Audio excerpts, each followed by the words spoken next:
तो साथियों, ये गौ, ये गंगा, ये गीता, ये गायत्री, ये भारतीय संस्कृति के आधार है। और भारतीय संस्कृति का आधार ही यदि समाप्त हो जाए तो आप ये अवश्य समझ लें कि अब इस जीवन में कोई श्रेष्ठता बचेगी नहीं। व्यक्ति जीवन जीने की कला को भूल जाएगा, व्यक्ति का जीवन, उसका भरण पोषण नहीं हो पाएगा। इसलिए हमें लौट चलना चाहिए किसको? अपनी इन पुरातन सनातन परंपराओं की ओर। हमें उन परंपराओं की ओर बढ़ने की आवश्यकता है, जिससे जुड़े रहने पर हमारा ये जीवन स्वर्गीय प्रतीत होता था। सतयुग में कहते हैं कि साहब जितने भी प्राणी थे सब देवतुल्य थे, क्योंकि सब इन परंपराओं से जुड़े हुए थे। हम लोगों ने अपनी परंपरा बना दी, और अपनी परंपरा का तात्पर्य क्या हुआ कि हम मुख्य परंपरा से अलग हो गए। हमारे यहाँ क्या परंपरा थी? जन्मदिन मनाने की। जन्मदिन मनाने की परंपरा कि जिसका जन्मदिन हो वो अपने बड़ों का आशीर्वाद लेता था। जिसका जन्मदिन हो वो अपने जन्म के उद्देश्य पर चिंतन करता था। वो किसी संत के, किसी गुरु के संरक्षण में बैठ करके कभी आत्मज्ञान की चर्चा करता था और अपने जीवन के उद्देश्य को पाता था।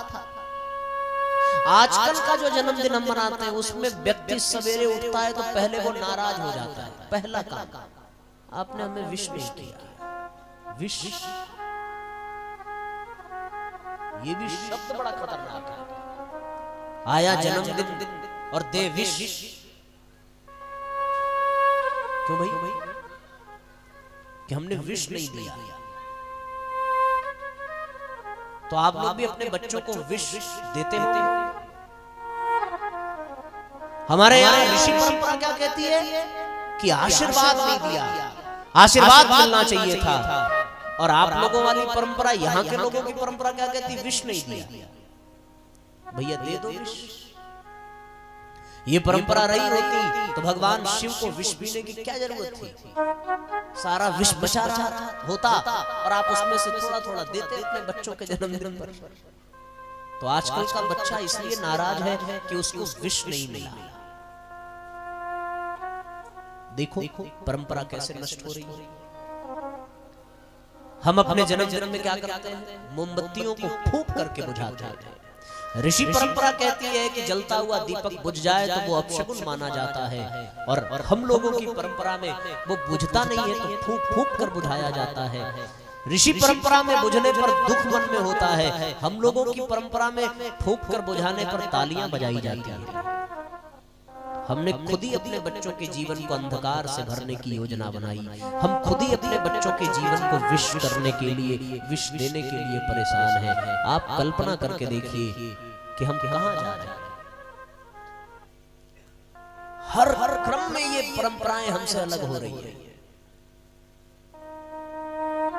कहते हैं साहब कि हमारे यहाँ ऋषि परंपरा में बच्चों का विद्यारंभ संस्कार होता था, तो उनके हाथ में इस दुनिया में आने के बाद जो पहली चीज पकड़ाई जाती थी वो होती थी कलम, वो होते थे साहित्य, वो होती थी किताबें। और वो बच्चा 1 साल का हुआ नहीं कि उसका फर्स्ट बर्थ एनिवर्सरी हम लोग मनाते हैं, और जो चीज उसके हाथ में पकड़ाते हैं वो होता है हथियार, वो होता है चाकू,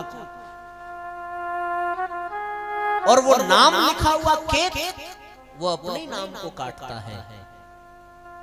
अब आगे चल करके वो आतंकवादी बन जाए, वो हथियारा बन जाए, और वो चाकू आपकी गर्दन पे चलाने लगे तो कोई आश्चर्य होगा? हम इस परंपरा की ओर जा रहे हैं। हमने भारतीय परंपरा से, ऋषि परंपरा से अपने आप को अलग कर दिया।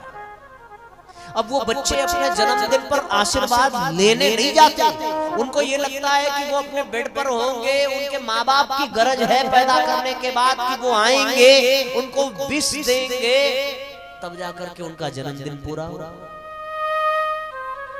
ये वाली परंपरा हमारी जीवन में बढ़ती जा रही है। तो ये तो जन्मदिन, विवाह के बारे में विचार करेंगे। शास्त्र में ये कदापि कहीं विधान नहीं है कि विवाह रात्रि के समय हो। विवाह में सूर्य का दर्शन अनिवार्य है। रात्रि में सूर्य दर्शन हो सकता है, ये अनिवार्य है, सूर्य दर्शन। फिर मुगलों का साम्राज्य आया और हमारी बहन बेटियां असुरक्षित रहने लगी, तो उनके भय से रात्रि में विवाह का क्रम प्रारंभ हुआ, ताकि दिन उगने से पहले वो बेटियां अपने ससुराल सुरक्षित पहुंच जाएं, कोई दिक्कत ना हो, कोई परेशानी ना हो। पर वो मुगलों का शासन चला गया, लेकिन हम अभी भी उस परंपरा में, उस बेड़ियों में बंधे हुए हैं, और हम आज भी उन्हीं परंपराओं में जकड़ करके अपने जीवन को बर्बाद करते जा रहे हैं। ये परंपराएं हमें पतन की ओर ले जा रही हैं और हमारा जीवन पतित होता जा रहा है। और जब ऐसी स्थिति आ जाती है, तब सृष्टि संकट में पड़ जाती है, और जब सृष्टि संकट में पड़ जाती है, तब परमात्मा को हस्तक्षेप करना पड़ता है। तो एक बार जब कोई रावण नाम का आतताई आया और उस रावण ने ऐसा जुल्म, ऐसा अत्याचार किया कि उस सत्ता को राम बन करके आना पड़ा। उसने भी ऋषि परंपरा को रौंदने की कोई कसर नहीं छोड़ी थी। जब जब ऋषि लोग यज्ञ करते, अनुष्ठान आदि करते, तब तब रावण विघ्न पैदा करता, बाधा डालता, उनके यज्ञ अधूरे रह जाते। ऋषि परंपरा को बचाने के लिए भगवान को आना पड़ा। यही हाल कंस ने किया, यही हाल दुर्योधन ने किया, यही हाल शिशुपाल ने किया, यही हाल हिरण्यकश्यप हिरण्याक्ष ने किया।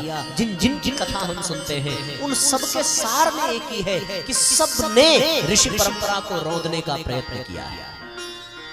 उसका कारण क्या है? उसका कारण ये है कि ये दुनिया तीन कारणों से चल रही है, और एक ये है, पहला कि परमात्मा का अनुदान इस धरती पर बरसता है, पर किसके लिए? जो ऋषियों के निर्देशन में चलता है, उनको ये प्राप्त होता है। ऋषियों का निर्देश पाकर के जन सामान्य यज्ञ आदि जब जब में अपने मन को लगाते हैं, उस यज्ञ के हविष्यान्न से देवताओं को भोजन प्राप्त होता है, देवता पुष्ट होते हैं, दैवी शक्तियां मजबूत होती हैं, तो आसुरी शक्तियां कमजोर रहती हैं। इसलिए उन दैवी शक्तियों को पराजित करने के लिए हम सबके जीवन से ऋषि परंपरा को नष्ट किया जा रहा है, भ्रष्ट किया जा रहा है। हमारे यहाँ ऋषि परंपरा में संबंधों की बड़ी गरिमा थी, बड़ी महिमा थी।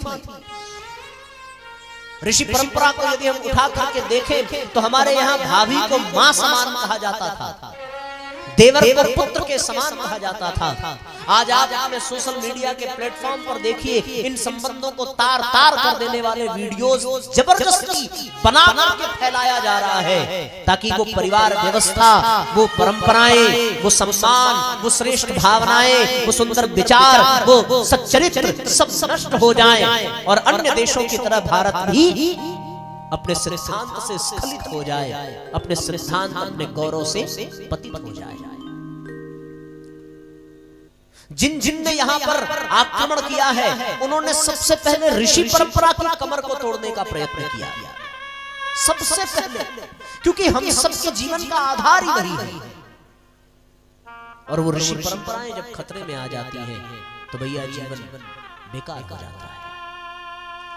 याज्ञवल्क्य ने यज्ञ की परंपरा चलाई थी, तब घर घर यज्ञ होते थे।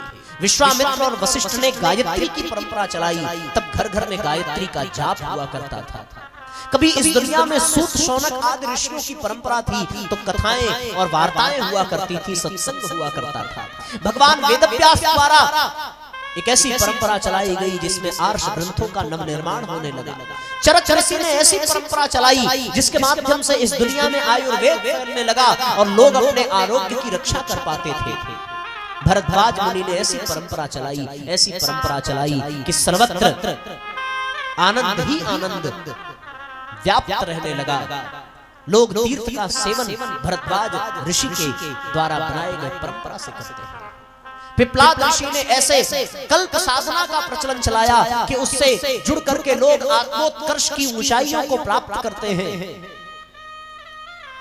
नारद जी ने ऐसी परंपरा चलाई थी कि संगीत को माध्यम बनाकर लोगों की संवेदनाओं को जगाया जाता था, और जिनकी संवेदना जगती थी उनका संबंध ईश्वर से होता था। अब आप कल्पना करके देखो, क्या यहाँ घर घर में यज्ञ हो रहा है? क्या घर घर में गायत्री का जाप हो रहा है? क्या घर घर में कल्प साधना हो रही है? क्या हम लोग अंकुरित अन्न और स्वल्पाहार ले रहे हैं? परंपराएं खत्म हो रही है कि नहीं हो रही? क्या अब घरों में कथा वार्ता हो रही है? क्या व्यास परंपरा के माध्यम से हम श्रेष्ठ साहित्य से जुड़ पा रहे हैं? क्या नारदीय परंपरा के माध्यम से हम सुंदर गीतों और भजनों को अपने जीवन में स्थान दे पा रहे हैं? क्या आप अपने बच्चों से आज किसी पूरे भजन को सुनते होंगे? उनको याद ही नहीं होगा, उनको पता ही नहीं होगा कि भजन का तात्पर्य क्या है। वो परंपराओं से अलग होते जा रहे हैं। उनको न अपने जीवन की गरिमा का बोध है, न अपने परिवार की गरिमा का बोध है, न अपने राष्ट्र के गौरव का बोध है। क्यों? क्योंकि वो इन परंपराओं से अलग होते चले गए, समाप्त होते चले गए। हम लोग आजकल कथा वार्ता भी करते हैं, तो उन कथाओं में भी हमने ऋषि परंपरा को महत्व नहीं दिया है। जैसे जन्मदिन में हमने अपनी परंपरा जोड़ ली, उसी तरह कथाओं में भी हम अपनी परंपरा जोड़ लेते हैं। उसमें फिर भगवान का जन्मोत्सव मनाया जाने लगता है, उसमें फिर रुक्मिणी विवाह होने लगता है, उसमें फिर नाच गाने होने लगते हैं। एक तो नाम तो नहीं लूंगा, पर हम भी एक कथा में गए और उन कथावाचक ने एक बड़ी गजब की बात कही है। तो अपनी परंपरा, हम स्वयं व्यासपीठ पर बैठे हैं, इसके बावजूद भी उनकी बात स्मरण आती है। उन्होंने कहा कि जो कथा के पंडाल में उठ करके नाचने लगता है, उसे 84 चक्कर में नाचना नहीं पड़ता। बड़ी विचित्र बात लगी। इसका तात्पर्य क्या? इसका तात्पर्य कि हम बल भर पाप करें और खाली कथा में आकर के 10 मिनट नाच हो गया, आवागमन से मुक्ति मिल जाएगी, जन्म मरण के बंधन से छूट जाएंगे। अब व्यासपीठ पर बैठने वाला व्यक्ति भी इस तरह के वक्तव्य देने लगे, तो सोचो ऋषि परंपरा कहां गई? सारी दुनिया में नाचने वाला, 84 लाख योनियों में चक्कर काटने वाला, जो पंडाल में आकर के बैठे और उस पंडाल में उसके बैठने पर वो कथा उसके भीतर बैठ जाए, तब उसका चक्कर समाप्त होगा, तब उसका नाचना समाप्त होगा। पर यहाँ तो भैया बात का बतंग हो जाता है। हम लोग भी जाते हैं, खूब टाफियां लुटाते हैं, खूब फूल मालाएं लुटती हैं, खूब नृत्य होता है। पता नहीं यहाँ राम कथा और भागवत में आप लोगों ने देखा होगा, नहीं देखते तो मैं टीवी चला करके देखे। कथा पंडाल से निकलने के पश्चात कोई भी व्यक्ति ये नहीं कह सकता कि आज मैं कौन से सार को लेकर के घर जा रहा हूं। बस केवल इतना ही ध्यान रहता है कि किसने कौन सी साड़ी पहन के आई, किसका डांस अच्छा रहा, मेरी सेल्फी अच्छी आई कि नहीं आई, वीडियो में हम दिखे कि नहीं दिखे, प्रसाद हमें ज्यादा मिला कि नहीं मिला। अब इन्हीं सब चिंतन में कथा का समय बीत जाता है और हम ऋषि परंपरा से जुड़ नहीं पाते, वहां जाकर भी नहीं जुड़ पाते। भजन कीर्तन के माध्यम से भी हम क्या करते हैं? केवल और केवल अपने समय को बर्बाद करते हैं और कुछ नहीं करते। जब ये ऋषि परंपराएं मिटने लगी, तो हर बार की तरह फिर से धरती ने परमात्मा को पुकारा कि प्रभु आपको फिर से इस दुनिया में आना चाहिए और ऋषि परंपरा को जागृत करने की आवश्यकता है। बड़ी गजब की बात है। अब आपको मैं जिस ओर ले चलना चाह रहा हूं, अभी तक केवल मैं उसकी भूमिका बना रहा था। अब जिस उद्देश्य से ये भूमिका हमने तैयार की है, उस ओर बड़ी गंभीरता से और बड़े धैर्य के साथ बढ़ते हैं। भगवान ने जब ये सुना, जब ये जाना और ये खबर उनको नारद जी ने जाकर के दी कि भगवान ऋषि परंपरा समाप्त हो गई है, अब कहीं कोई श्रेष्ठता दिखने को नहीं मिलती। तीर्थ के लिए भी जाते हैं तो वहां कोई सिद्ध संत मिलने की बजाय आखंडी, पाखंडी और दुराचारी ही मिलते हैं, जो अधिक से अधिक वहां गए हुए तीर्थार्थियों के तीर्थाटन करने वाले श्रद्धालुओं को अधिक से अधिक लूटना चाहते हैं, चूसना चाहते हैं। हर चीज में व्यापार घुस गया है। किन किन बातों का वर्णन करें? मैं अपने मुख्य विषय की ओर बढ़ता हूं और मुख्य विषय ये है कि ऋषि परंपरा को जागृत करने के लिए परम पूज्य गुरुदेव को इस दुनिया में अवतार लेकर के आना पड़ा।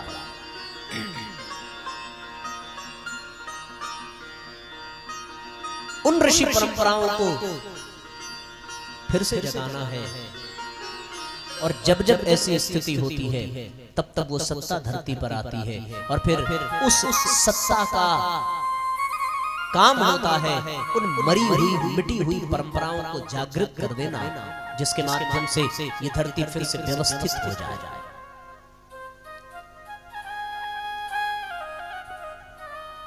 जब जब पीड़ित पाप पतन से ये धरती हो जाती,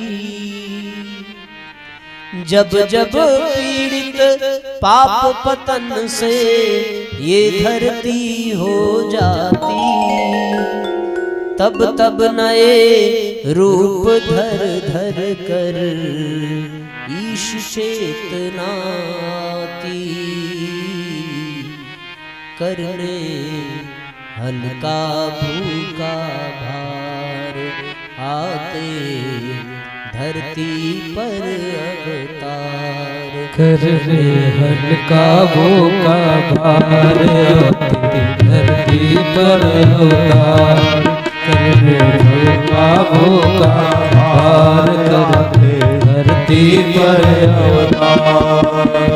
जब जब पीड़ित पाप पतन से, जब जब पीड़ित पाप पतन से ये धरती हो जाती, तब तब नए रूप धर धर कर ईश चेतना आती, करने हल्का भूखा भार आते धरती पर अवतार, हल्का भूखा भार आते धरती पर अवतार।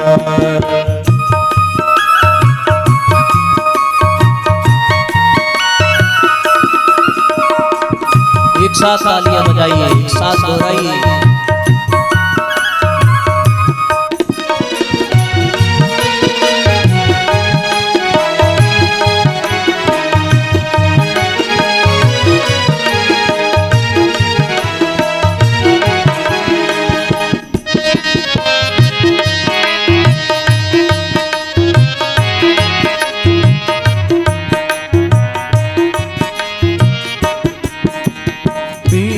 हुई आज मानवता चिंतन में विकृतियां आई, पीड़ित हुई आज मानवता चिंतन में विकृतियां आई, अंधकार में भटका मानव भीषण विपदाएं गहराई, अंधकार में भटका मानव भीषण विपदाएं गहराई, करुणा से हो फिर करुणा से हो उठी द्रवित फिर युग सृष्टा की छाती, तब तब नए रूप धर धर ईश चेतना आती, करने हल्का भूखा भार आते धरती पर अवतार, करने हल्का भूखा भार आते धरती पर अवतार।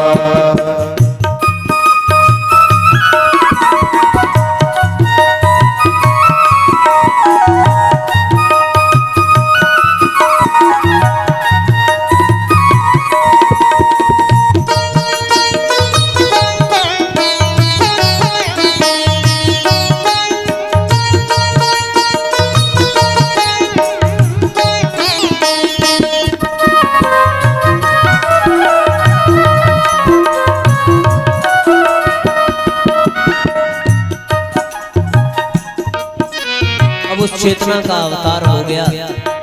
अवतार होने के पश्चात ऋषि परंपरा को जागृत करने के लिए योजना बनाई गई। योजना ऐसे बनी, प्रयागराज जिले के आंवलखेड़ा ग्राम में पंडित रूप किशोर शर्मा जी के यहाँ, जो बड़े भागवत के विद्वान हैं, उनके यहाँ बालक श्री राम का जन्म हुआ। ये बालक श्री राम कौन है? ये परम पूज्य गुरुदेव, जिनकी प्रतिमा आप यहाँ मंच पर देख रहे हैं। 1911 में इनका जन्म हुआ और 1911 में जन्म लेने के पश्चात 1919 में इनके पिता इनको बनारस लेकर के आए। काशी हिंदू विश्वविद्यालय की स्थापना के समय पंडित मदन मोहन मालवीय जी से गायत्री मंत्र की दीक्षा दिलाई।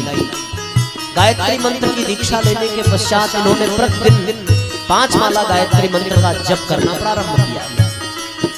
धीरे धीरे इनकी उम्र बढ़ी और उम्र बढ़ी तो फिर 1926 में जब ये 15 वर्ष के हुए, बसंत पंचमी के दिन अपने पूजा की कोठरी में बड़े तन्मय होकर के, बड़े तल्लीन होकर के भाव समाधि में प्रवेश कर गायत्री मंत्र का जप कर रहे हैं। जिह्वा पर गायत्री मंत्र का उच्चारण, मनोदशा भाव समाधि की, हाथ में तुलसी की माला और सामने गायत्री माता का छोटा सा चित्र। उस चित्र के ठीक सामने जलता हुआ एक घी का छोटा सा दीपक।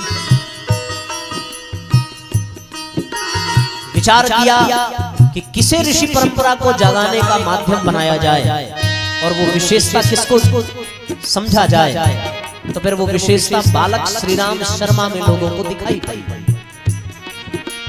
बालक श्री राम शर्मा में वह विशेषता दी दिखलाई। बालक श्री राम शर्मा में वह विशेषता दी दिखलाई।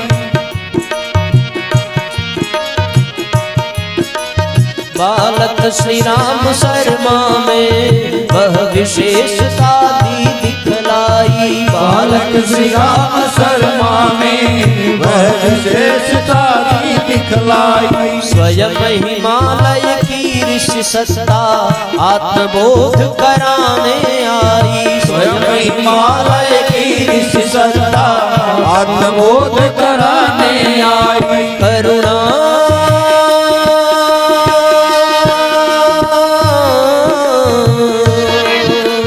गुरु रूप में रही उन्हें वह, गुरु रूप में रही उन्हें वह 24 वर्ष तपाती।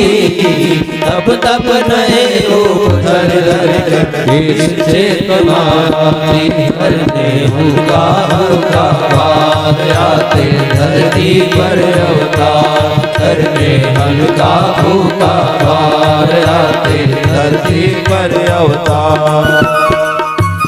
बड़ी अद्भुत बात है। बालक श्री राम शर्मा आचार्य का चयन हुआ। वो छोटा सा बालक 15 साल का,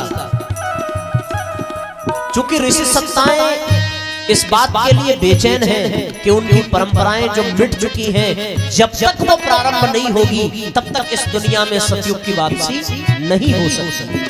जब तक वो मिटी हुई ऋषि परंपराएं फिर से प्रवाहित नहीं होंगी तब तक इस धरती का उत्थान नहीं हो सकता और यहाँ के धरतीवासियों का उद्धार नहीं हो सकता। उन समस्त ऋषियों के जो अध्यक्ष हैं, जो उनका नेतृत्व कर रहे हैं, जो उनके नेतृत्व करता है, वो कौन है? वो हैं प्रातः स्मरणीय पूज्य गुरुदेव देवी गुरु स्वामी सर्वेश्वरानंद जी। इनके बारे में कहीं कहीं ये लिखा मिलता है कि इनकी उम्र 800 से भी अधिक वर्ष की है।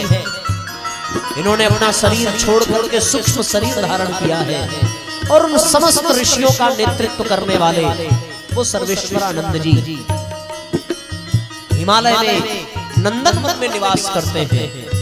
जब उन्होंने ये देखा कि बालक श्री राम 15 वर्ष के हो गए हैं तो वसंत पंचमी के दिन सन 1926 में उपासना के समय ब्रह्म मुहूर्त में वो सर्वेश्वरानंद जी अचानक उनके कमरे में प्रकट हो जाते हैं। जो घी का दीपक जल रहा है, उस घी के दीपक के प्रकाश में एक अद्भुत किरण फूटी और उस किरण का ऐसा प्रकाश फैला कि पूरी कोठरी प्रकाश से लबालब भर गई और उस प्रकाश में ऊपर लटकती हुई एक छाया के रूप में, एक आकृति के रूप में, एक सूक्ष्म रूप में कृष्णकाय शरीर लेकिन अत्यंत कठोर और एकदम प्रकाश से भरा हुआ चमकता हुआ ललाट, दिव्य तेज से परिपूर्ण नेत्र, बड़ी बड़ी दाढ़ी, अर्ध नग्न अवस्था में वो उस कोठरी में प्रकट हुए। जैसे ही प्रकट हुए वैसे ही उस छोटे से बालक ने देखा और वो डर गया, कहीं कोई ये प्रेत तो नहीं है, कौन आ गया अचानक इस कमरे में। जैसे ही वो बालक भयभीत प्रतीत हुआ, दादा गुरुदेव ने गुरुजी के ऊपर अपने हाथ को उनके सिर पर सहलाया और सिर पर सहला करके उनको पिछले 3 जन्म की यात्रा कराई, पिछले 3 जन्मों की यात्रा याद दिलाया कि आज से 3 जन्म पूर्व तुम इस दुनिया में 13वीं शताब्दी में आए थे और ये 3 जन्मों की यात्रा केवल इस युग की है, केवल कलयुग की है। द्वापर युग में किस रूप में आए, त्रेता युग में किस रूप में आए, सतयुग में किस रूप में आए, ये बात नहीं, केवल कलयुग में उन्होंने बताया कि तुम 3 बार आ चुके हो। पहली बार तुम बनारस में पैदा हुए 13वीं शताब्दी में कबीरदास के रूप में।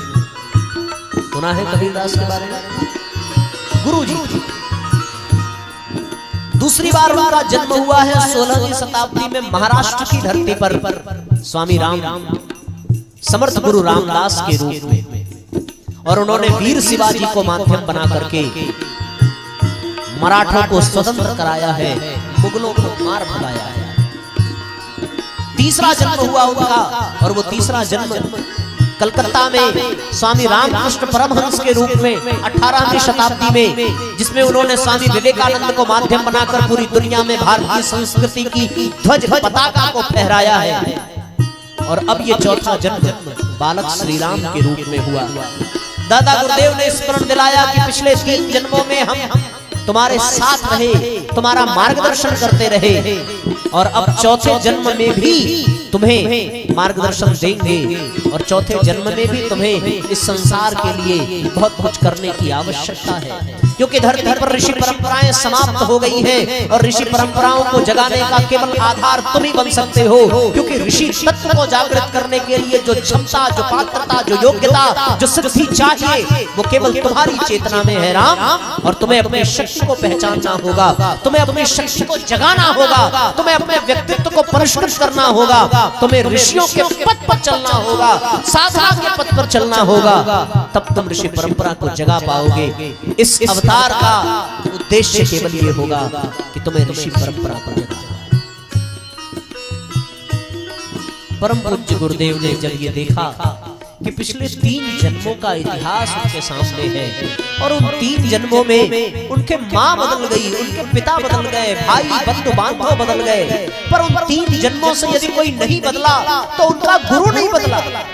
सारी दुनिया बार बार साथ पकड़ती रही, बार बार साथ छोड़ती रही, लेकिन यदि कोई साथ न छोड़ा तो वो कौन है? वो केवल और केवल गुरु ही है। और आज 3 जन्मों का पुराना रिश्ता उभर कर के सामने आया जब गुरुदेव ने अपने गुरु को पहचाना।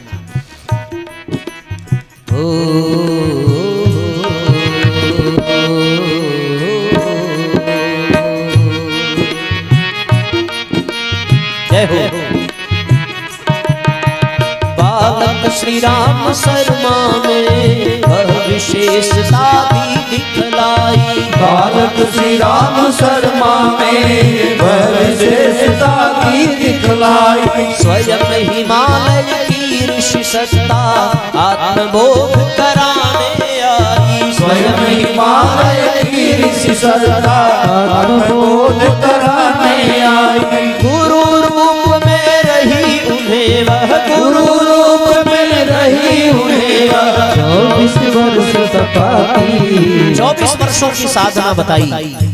हे राम, तुम्हें ऋषि परंपरा को जागृत करने के लिए कुछ उत्तरदायित्व आज से अपने कंधे पर लेना पड़ेगा। उसमें पहला है कि आज से 24 साल तक 24 लाख के 24 महापुरुषरण करने होंगे और गायत्री मंत्र को सिद्ध करना होगा। शास्त्र ये कहता है कि मंत्र के जितने अक्षर हैं उतने वर्षों तक उतने लाख मंत्र का जाप किया जाए, तब जाकर के वो मंत्र जागृत होता है। इसलिए 24 लाख के 24 महापुरुषरण परम पूज्य गुरुदेव ने किए हैं। 24 लाख के 24 महापुरुष चरण संपन्न करने के पश्चात उनको दूसरी जिम्मेदारी दी है। और वो दूसरी जिम्मेदारी क्या है? दूसरी जिम्मेदारी है भैया कि जब तक 24 वर्ष तक तुम्हारी साधना चलती रहेगी तब तक तुम्हें केवल छाछ और जौ की रोटी खा करके बिताना है। और वो भी जौ कैसा? जो पहले गाय को जौ खिलाया जाएगा और गाय को जौ खिलाने पर वो गाय जब गोबर में जौ करेगी उस जौ को बीन करके उसको पीसना है और पीस करके उसको रोटी बना करके खाना। कितने वर्षों तक? 24 वर्षों तक केवल छाछ और जौ की रोटी और गायत्री मंत्र का महापुरुष चरण। उसके बाद उन्होंने तीसरा एक और काम बताया कि जिस जलते हुए दीपक से मेरा प्राकट्य हुआ है इसी दीपक के साक्षी में तुम्हारा ये पुरस्कार पूरा होगा। ये दीपक कभी बुझना नहीं चाहिए। और 1926 से आज तक वो दीपक जल रहा है। आप शांति कुंज जाएं, हरिद्वार जाएं तो अखंड दीपक का आप दर्शन कर सकते हैं। वो दीपक अखंड है, सिद्ध है। वो दीपक आज भी प्रज्वलित है। और 2026 में हम उस अखंड दीपक की जन्म शताब्दी मनाने जा रहे हैं। उसके बाद पूज्य गुरुदेव ने चौथा काम बताया और वो ये कि हे श्री राम, इस समय हमारा भारत देश परतंत्र है, उसको स्वतंत्र कराने में तुम्हें अपनी भूमिका निभानी पड़ेगी।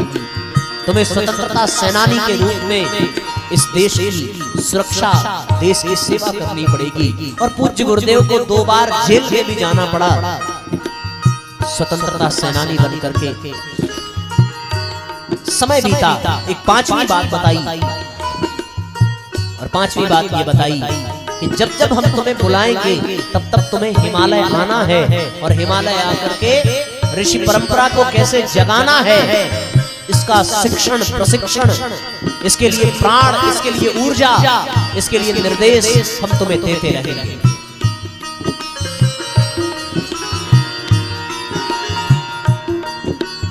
और उसके बाद फिर वो अंतर्ध्यान हो गए। पूज्य गुरुदेव का जप जो रुका हुआ था वो फिर से चलने लगा। 24 लाख के 24 महापुरुष चरण करके उन्होंने गायत्री मंत्र को सिद्ध किया, गायत्री को जागृत किया है। गुरु रूप में रही उन्हें वह, गुरु रूप में रही उन्हें 24 वर्ष तपाती, तब तब नए रूप धर हल्का भूखा पार आते धरती पर अवतार करने, हल्का भूखा पार आते धरती पर अवतार। गायत्री को साध्य बनाकर अविरल ज्योति अखंड जलाई, गायत्री को साध्य बनाकर अविरल ज्योति अखंड जलाई। युग का अंधकार हरने की उसने सतत प्रेरणा पाई, युग का अंधकार हरने को उसने सतत प्रेरणा पाई। बनकर ज्योति अखंड रही वह, बनकर ज्योति अखंड रही वह, ज्ञान क्रांति चचवाती, तब तब नए रूप धर इस चेतना करने, हल्का भूखा पार आते धरती पर अवतार करने, हल्का भूखा भार आते धरती पर अवतार करने, हल्का भूखा भार आते धरती पर अवतार।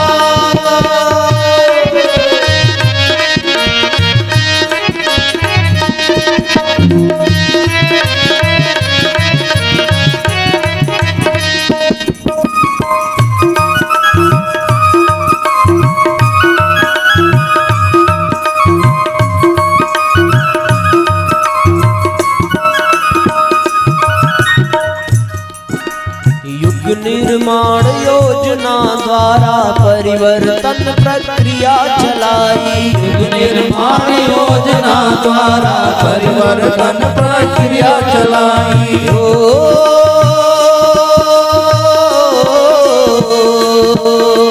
युग निर्माण योजना द्वारा परिवर्तन प्रक्रिया चलाई, युग निर्माण योजना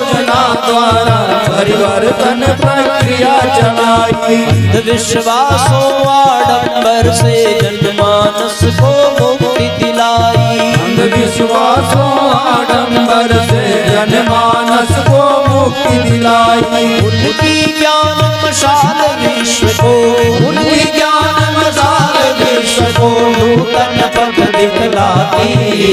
तब तब नए रूप धर धर कर इस चेतना करने हल्का भूखा भार आते धरती पर अवतार करने हल्का भूखा भार आते धरती पर अवतार।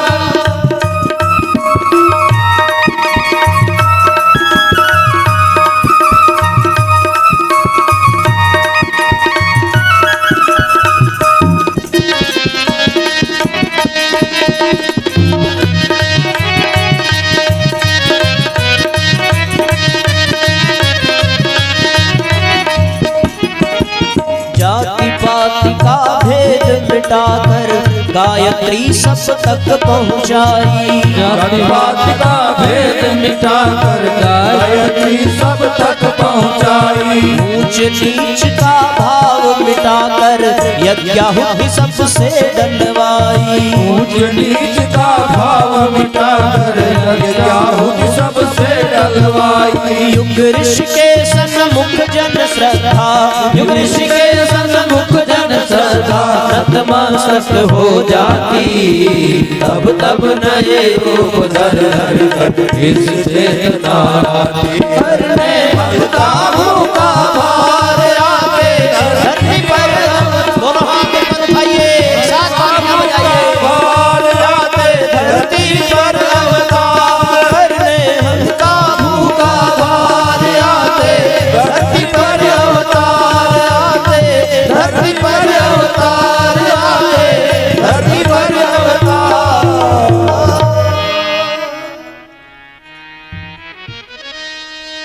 तो साथियों, बालक श्री राम के रूप में वो ईश्वरीय सत्ता इस दुनिया में आती है और आकर के उन्होंने सबसे पहले गायत्री मंत्र की 24 लाख की 24 पुरस्कार साधना। क्योंकि भारतीय संस्कृति के निर्माता यज्ञ पिता गायत्री माता, दो आधार है गायत्री, यज्ञ पिता और गायत्री माता। तो ऋषि परंपरा को जगाने के लिए, भारतीय संस्कृति को जगाने के लिए गायत्री को ही माध्यम बनाना पड़ेगा। और गायत्री को सिद्ध करने के लिए गायत्री मंत्र में जितने अक्षर हैं उतने वर्षों तक उतने लाख मंत्रों का पुरस्चरण करना पड़ेगा। तब जाकर के गायत्री जागृत होगी। और गुरु जी की कृपा से घर घर में गायत्री पहुंची, घर घर में यज्ञ पहुंचा और ऋषि परंपरा धीरे धीरे धीरे धीरे जगने लगी।